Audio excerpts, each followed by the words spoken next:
Hello everyone, তোমরা কেমন আছো? আশা করি ভালো আছো। আর আমিও কিন্তু বেশ ভালো আছি। কয়েকদিন ধরে ভাবছিলাম যে সকালে তোমাদের সাথে ভিডিওটা শেয়ার করব, কিন্তু অন্যান্য দিনের মতো আজকেও আমি প্রচুর ব্যস্ত ছিলাম, তাই বাসি কাজগুলো আর তোমাদের সাথে শেয়ার করতে পারলাম না। এদিকে দেখো, ঘড়ির কাঁটায় এখন ওই 8টা মতো বেজে গেছে, আর আমার না সকালটা অনেক আগে থেকেই শুরু হয়ে যায়। কাল সারা রাত বৃষ্টি হয়েছে, তার জন্য ঘুমটাও বেশ হয়েছিল। আর সারা রাত যদি ঝিরিঝিরি বৃষ্টি হয় তাহলে যেন বাজারে এই মাছগুলো ভালো ওঠে। আর বর দেখো মর্নিং ওয়াকে যাওয়ার পথে মাছগুলো পেয়েছে আর নিয়ে এসেছে। এই ছোট মাছগুলো সব সময় আমাদের এখানে পাওয়া যায় না। দেখো, আমার এদিকে সব কিছু কাজ হয়ে গেছে, যদিও বর আর মেয়ে বেরোবে, তার জন্যই কিন্তু রান্না বান্নার প্রস্তুতি চলছে। একা হাতে সংসার, তাই দেখো যেরকমভাবে পারি গুছিয়ে একটু একটু করে এগিয়ে নিই। যদি বসে থেকে যায় তাহলে না আমার কোনো কাজ আর করা হয় না। ওই তখন অনেকটা সময় কিন্তু পেরিয়ে গেলে আমার কাজের ভীষণ চাপ হয়ে যায়। দেখতে দেখতে ঘড়ির কাঁটায় 10:30 মতো বেজে গেছে।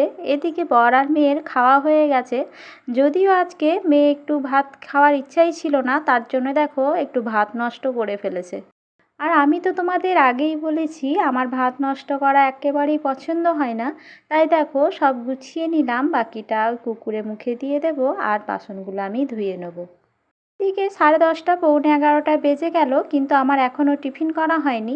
ওই সকাল দিকে একটু খেয়েছিলাম মুড়ি, তার জন্যই ভাবলাম একটু হালকা ফুলকা কিছু টিফিন করি। এদিকে বর কয়েকদিন আগে প্যাকেট চিড়ে নিয়ে এসেছিল, মানে চিড়ে ভাজা, কিন্তু ওটা আর খাওয়াই হচ্ছিল না। তাই আজকে ভাবলাম ওই একটু চিড়েটাই খাই, তাহলে বোধ হয় ঠিক টাইমে আমার ভাত খাওয়া হয়ে যাবে। সেজন্যই আমি বাকি কাজগুলো রেখে দিয়ে এখানে চিড়েটা খেতে বসেছি, আর বসে বসে ভাবছি কোনটার পর কোনটা কাজ করব। আসলে খুব তাড়াহুড়ো ছিল তখন, তাই মাছগুলো একটু ভেজে দিয়েছিলাম। আর রান্না তো করা হয়নি, সেই জন্যই ভাবছিলাম যে কি করা যায়। আর আমাদের মেয়েদের না সবার জন্য সময় থাকে, শুধু নিজের জন্যই সময়টা হয় না। এটা খাওয়া দাওয়া হোক কিংবা সাজগোজ যাই বলো না কেন, দেখবে কোনোটাই কিন্তু আমরা ঠিকমতো নিজের দিকে টাইম দিতে পারি না।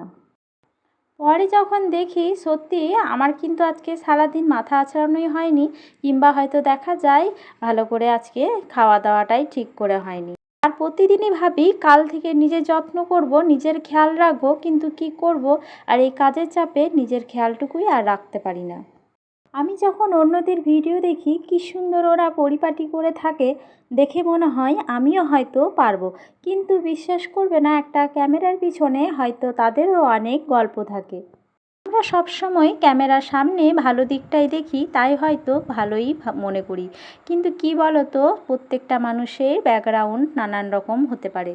এদিকে দেখো, ঘড়ির কাঁটা তো এখন 12টার মতো বেজে গেছে। যদি এখন রান্নাটা না করি তাহলে না অনেকটাই রোদ হয়ে যাবে, আর আমার ভীষণ পরিমাণ গরম করবে। সেই জন্যই দেখো এখানে আমি সব কিছু কাটাকুটো করে নিয়ে এখানে রান্না করতে এসেছি।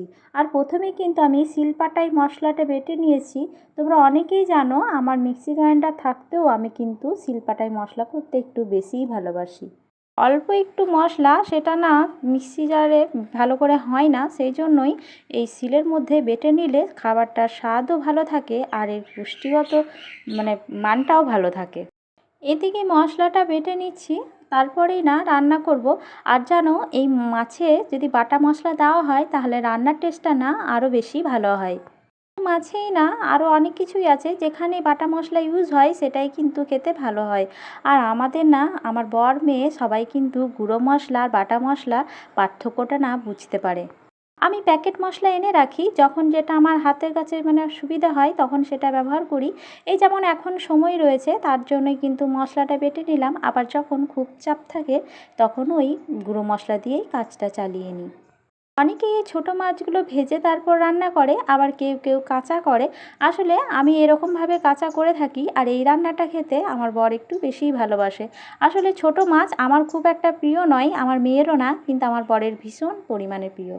দেখো আমি এখানে মাছটা ওই শাশুড়ি মায়ের দেখানো প্রসেসেই আমি রান্না করে নিলাম। তাহলে কি বলো তো, এই রান্না করলে ও না তৃপ্তি ভরে খায়। সারাদিন কাজের পরে যখন বাড়ি ফেরে যদি তৃপ্তি ভরে না খেতে পায় তাহলে তাদের মনটাও ভালো থাকবে না আর শরীরটাও না। আর ওদের ভালো দিকটা দেখার কিন্তু সম্পূর্ণ দায়িত্ব আমাদের ওপরেই থাকে। এখন রান্নাটা যদি করে রাখি তাহলে রাতের দিকে ওই একটা ডাল বা ভাত করে নিলেই আমাদের খাওয়া হয়ে যায়। এদিকে দেখো মাছ রান্নাটা হয়ে গেছে আর গ্যাসটা আমি পরিষ্কার করে নিলাম। আর জানো গ্যাসটা যখন আমি ওই ভিম বার দিয়ে পরিষ্কার করি সত্যি কি চকচক করে। সরি, আমি ভিম বার বলে ফেলেছি, ওটা হচ্ছে ভিম লিকুইড। আর জানো আমি প্রত্যেক দিন রান্নার পরে বিশেষ করে মাছ মাংস রান্না হলে আমি ওই লিকুইডটা দিয়েই পরিষ্কার করি। আর গ্যাসটা যেন একেবারে নতুনের মতো হয়ে যায়। আর রান্নাঘরটা যদি চকচকে বা ফ্রেশ হয়ে থাকে তাহলে দেখবে রান্না করার এনার্জি একেবারে অন্যরকম। তো খুবই ভালো লাগে পরিষ্কার রান্নাঘরে রান্না করতে। আমার কিন্তু মনটা দারুণ ফুরফুরে থাকে। শুধু রান্নাঘরই নয়, আমি চেষ্টা করি আমার ঘর ছোট বা রান্নাঘর ছোট হলেও সেটা যেন পরিষ্কার পরিচ্ছন্নই থাকে। দেখবে পরিষ্কার পরিচ্ছন্ন থাকলে কেউ কিন্তু কিচ্ছু এসে বলে না, কিন্তু অপরিষ্কার থাকলেই সবাই এসে বলবে যে বাবা বাড়ির লোকগুলো কি ভীষণ নোংরা। কিন্তু কি বলো তো, সব সময় দেখবে পরিষ্কার পরিচ্ছন্ন করা হয় না, মানে শরীরটাও সব সময় পারমিট করে না। দেখো আমি কিন্তু রান্নাঘরটা পরিষ্কার করতে এসেছি আর সবাই বলে রান্নাঘরে নাকি মা অন্নপূর্ণার বাস। কোনটা সত্যি কোনটা মিথ্যে আমি জানি না, তবে নোংরা করে রাখতে খুব একটা ভালো লাগে না, সেই জন্যই আমি কিন্তু এরকমভাবে কষ্ট হলেও করে থাকি। এদিকে দেখো আমার সব কাজ কমপ্লিট হয়ে যাওয়ার পর বাসনগুলো ধুয়ে নিয়ে এসেছি। এখানে বাসনগুলো বাইরে মেজে দিয়ে কিন্তু জল ঝরতে দিয়েছিলাম, তারপরেই কিন্তু ঘরে ঢুকালাম। ঘরের মধ্যে নিয়ে আসলে ওই বাসনে জলটা পড়ে এখানটা বেশ ভিজে যায় আর তখন কিন্তু দেখতে খুবই খারাপ লাগে, তার জন্যই না আমি বাসনটা মেজে বাইরে একটু জল ঝরতে দিই। আর এদিকে দেখো এই ঘরে এসে দেখি এই ঘরটা তো বেশ চারিদিকে ছড়িয়ে ছিটিয়ে পড়ে আছে প্রত্যেকটা জিনিসপত্র। আসলে কি বলো তো, মেয়ে যখন স্কুলে যায় তখন তো একটু তাড়াহুড়ো থাকে, তার জন্যই যখন যেটা হাতের কাছে পাই তখন সেটাই কিন্তু নিয়ে থাকে। আর নেওয়ার পরে কিন্তু তখন সেটা টাইমের অভাবে আর গোছানো হয় না। তাই দেখো আমি একটু একটু করে ওরা চলে যাওয়ার পরে কিন্তু এগুলো গুছিয়ে থাকি। আর জানো ও সকালে বাজার করে নিয়ে আসে, বললে বিশ্বাস করবে না, এতটাই ব্যস্ত থাকি যে সেটা আর গোছানোর টাইমই পাই না। এখন তো সন্ধ্যা হয়ে গেছে, এখানে আর অনেকটা সময় তোমাদের সামনে আসা হয়নি। এদিকে সন্ধ্যাবেলায় দেখো ডিম শেষ হয়ে গেছিলো, তার জন্যই বর দেখো 15টা ডিম নিয়ে এসেছে। আর ও আনার সময় না গাড়িতে আসে মানে বাইকে, আর তখন ওই চাপাচাপির জন্য না কতগুলো ডিম ভেঙে গেছে। কতগুলো মানে ওই 2-3টের মতো, ওইগুলো আমি সাইড করে রেখে দিলাম, আসলে ওগুলো না ডিম অমলেট করে খাওয়া হবে।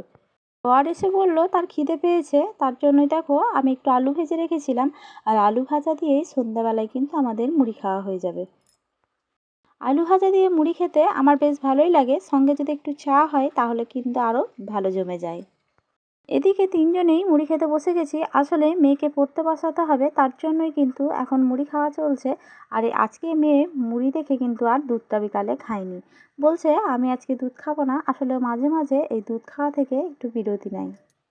আমাদের তো কয়েকদিন আগেই দেখিয়েছিলাম, বেশ কয়েকদিন ধরেই ভুট্টাগুলো নিয়ে এসেছে আর সেগুলো কিন্তু পড়েই আছে, মানে ওই পোড়ানোও হচ্ছে না, সেদ্ধ করাও হচ্ছে না। তার জন্যই আছে বর বললো একটু ভুট্টাগুলো একটু সেদ্ধ করে দিতে। আসলে পোড়ানো থেকে সেদ্ধ খেতে ও একটু বেশি ভালোবাসে, তার জন্যই দেখো আমি কতগুলো ভুট্টা ছাড়িয়ে নিলাম। আর এটাই এখন সেদ্ধ করতে দিয়ে দেবো, আর তারপরেই জানো আমাদের এটা খাওয়া হবে। আর আমি না এটা ব্যাঙ্গালোর থেকে শিখে এসেছিলাম, সেটা তো তোমাদের আগে ভিডিওতেই বলেছি।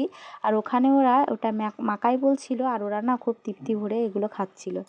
আমিও তখন ওখানে কিনেই খেয়েছিলাম, তারপরে থেকেই প্রসেসটা জানতে পেরেছি। আর যখন থেকে জানতে পারলাম তখন থেকে কিন্তু আমরা ভুট্টা এরকমভাবেই খাই। তোমরাও কখনো করে দেখবে, সত্যি খেতে কিন্তু খুব ভালো লাগে। ওই পোড়ানো ভুট্টা থেকে এই সেদ্ধ ভুট্টাটা যেন একটু বেশিই ভালো। তারপরে যেন এই সেদ্ধ হয়ে গেলে ওটা একটু ঠান্ডা করে নিয়ে ওই লেবু আর বিট লবণ একটু মাখিয়ে দিলে না বেশি টেস্ট হয়। আমরা এরকম করেই খাই আর খেতেও ভালো লাগে। আসলে কি জানো, এই সেদ্ধ করার সময় আমি একটু নুনটা না অল্প পরিমাণে দিয়েছিলাম, তার জন্যই নুনটা একটু ভেতরে ঢোকেনি, তাই মাঝের মধ্যে একটু লবণ নিয়েই খাচ্ছিলাম। আর এইভাবেই খাই তাহলে কি বলতো, পুষ্টিগত গুণমানটাও ঠিক থাকে আর খেতেও কিন্তু খুব সুবিধা হয়। মানুষের জীবনে কত কিছু শেখবার আছে, শিখতে পারলেই হলো। সেরকমই তাই দেখো আমরা এত কিছু জেনেও আমরা কিন্তু অনেক কিছুই এখনও পর্যন্ত জানি না। ভিডিওটা এই পর্যন্তই। যদি তোমাদের ভালো লাগে তাহলে অবশ্যই কিন্তু একটা লাইক করো। তোমাদের ওই একটি লাইক আমাকে অনেকটাই মোটিভেট করে।